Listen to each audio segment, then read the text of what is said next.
Hey guys, I want to give out an important note about what this channel pertains to, and we promote the Borique language. The Borique language is the indigenous language of Puerto Rico, and we also promote the Puerto Rican history.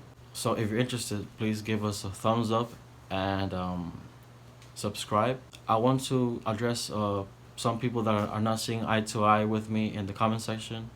I just want to say please be a little bit more respectful onto these sort of things, because it's okay if you disagree with me and I don't mind it.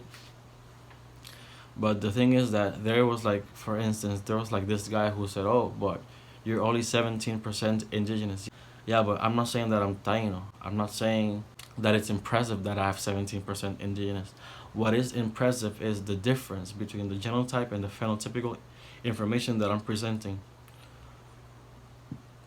To me, it's impressive that even though I know all of the history that I know, that I have a whole bunch of Caucasian, and I know about my history, I know that I have indigenous history, I know that my family told me that we have indigenous history, and I can see it.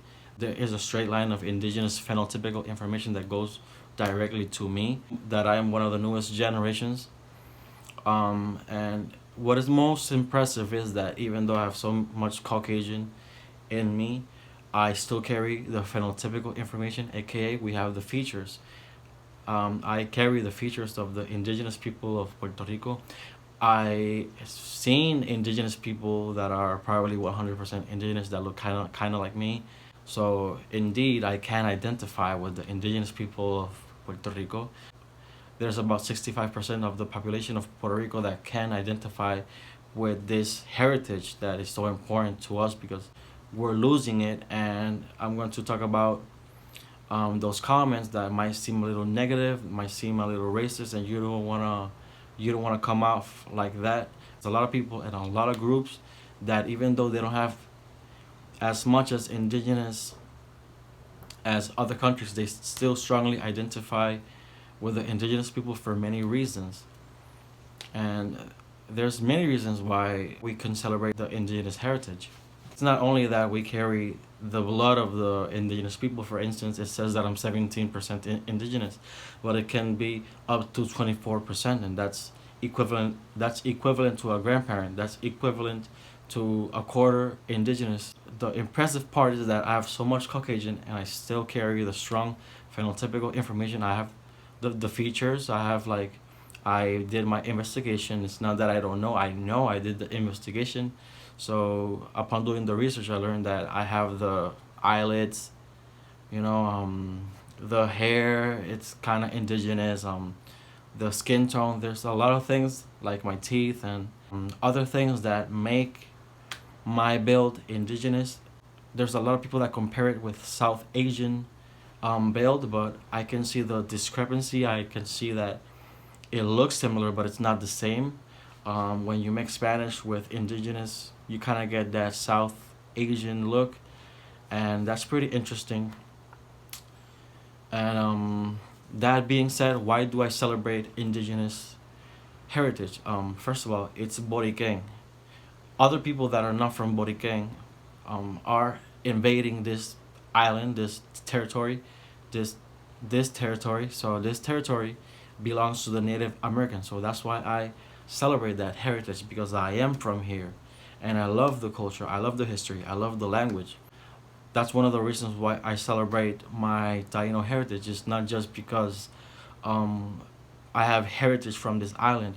It's also because of the language. When I was younger, I was introduced to the language, and I was like, wow, this is one of the most beautiful languages that I've ever seen in my life. So I got introduced to the Taino language, and then I learned a whole bunch of vocabulary, and then I was one of the main people that was reconstructing it. And this was a long time ago, and in this channel we teach Borique. I have some videos if you want to see it.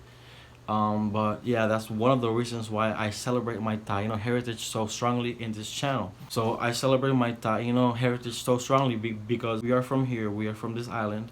I know my history, I know my heritage, and I love the Taino language, which is called Borique. There is just so many words, and it's one of the most beautiful languages that I've ever heard in my life, and we have reconstructed it. It's a speakable language that I can talk and we can have a conversation in Borique. It's called Borique when it pertains to the words that are from here. Like for instance, some people might say maboica or mabrica, but that means welcome. But the word that comes from Puerto Rico, it's tairiquén. That's the correct word for welcome in Puerto Rico, tairiquén. I also wanted to talk about the Puerto Rican identification curve. Is that Puerto Ricans don't really have the ability to identify with one race. It's really hard because they might be a mix of three races, and some might be a little bit more indigenous, some might be a little bit more Caucasian, some might be a little bit more Negroid, a little bit more African. So you can be of all the three races. It doesn't matter.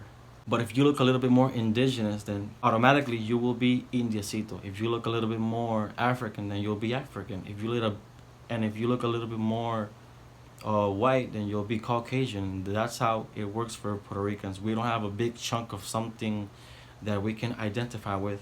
We, but if you have history, a lot of things to back you up, then it'll be better for you to identify with a race. Um, and like I said, there's a whole bunch of reasons why people identify with one particular race. In the particular, I identify with the indigenous heritage of all these reasons that I have stated because of the suffering that the indigenous people had to go through, and I'm related to them. And yeah, there's a lot of points to go through in pertaining the identification curve. And if you have a little bit more indigenous than these other races, then you might as well, as a Puerto Rican, as the culture goes, identify with that particular race. But I've seen indigenous people that look just like me or close. When I look at myself, I see my indigenous features. When I see myself, I can see Caucasian features. But furthermore, I've seen indigenous people that look just like me. I've seen indigenous people that look like me but without a beard. I've seen indigenous people with my same features that have a beard. It's all relative. There is so many different builds when it comes to the indigenous people. They're all one similar people, but there are different builds, different skin tones, different facial features, different physical characteristics. Now, let's hit a little bit onto the mestizo issue.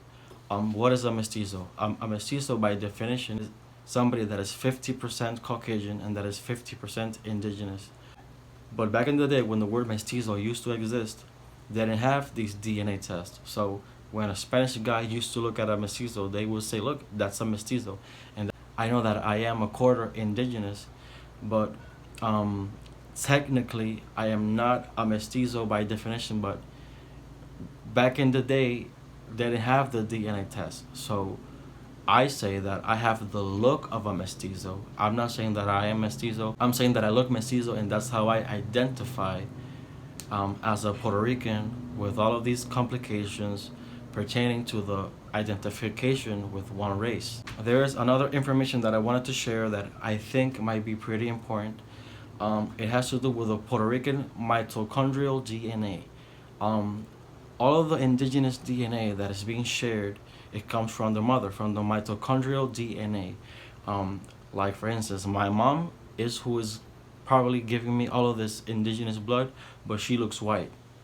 My dad looks indigenous, and I'm carrying his phenotypical information, and the genotypical information that is my DNA, my blood, is coming from my mom.